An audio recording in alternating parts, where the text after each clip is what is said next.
證監呢方面即係做咗好多嘢，令到香港繼續持續成為一個國際金融中心，做得非常之好。第一條問題呢，就係文件夾度提到啦，就你哋打算呢喺資訊同埋系統服務嘅開支增加1963萬元啦。咁而家即係科技信息萬變，其實呢個夠唔夠嘅呢？呢個第一個問題。第二個問題呢，就係證監會唔會就數字資產交易徵收費用，有冇呢方面嘅諗法呢？第三條問題呢，就係即係去跟進阿周浩鼎議員嗰個問題，就關注有啲非正規軍唔係律師要做埋律師嗰啲嘢。咁即係所以個問題呢，就第三條問題就係會唔會考慮呢？第時要求即係嗰啲人哋入 form 嗰陣時呢 A1 嗰陣時呢，即係同你哋即係申請嗰陣時呢，去報告佢分翻幾多個鐘頭係香港本地律師嘅時間，幾多個鐘頭唔係本地律師嘅時間喺律師費裏邊呢？咁樣多謝。係，黃主席。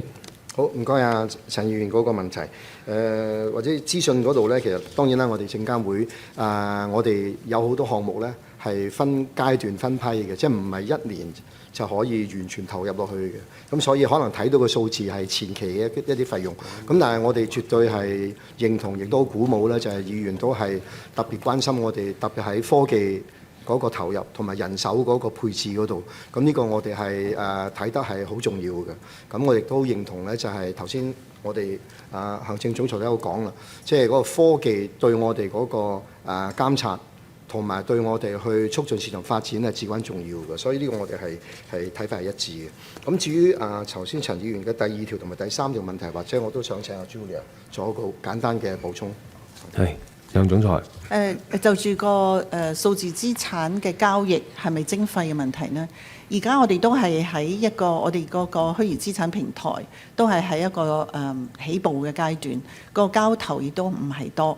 咁我哋要考慮到佢哋嘅競爭力嘅話呢，第二啲海外嘅市場呢都冇咁嘅徵費。咁所以我哋係今年係重點就係、同佢哋嘅交易量同國際嘅流動性咧係接軌。咁喺咁嘅情況發展嘅階段嘅話呢，暫時係唔適合去作出去徵費。將來如果發展到好大好多嘅時候呢，可以去考慮。咁至於第三個問題呢，你叫做非正規軍啦。咁其實多少年嚟呢都係有出現呢個現象，所以喺嗰個質素嘅把關嗰度呢，我哋將個責任呢都擺翻喺嗰個保薦人嘅手上。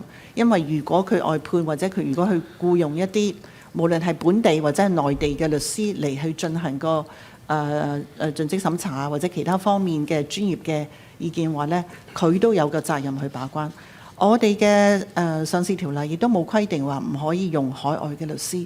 咁所以喺呢一方面嘅話呢，即係至於佢哋點樣分配成呢，最緊要都係喺嗰個質素，要翻佢哋去負責。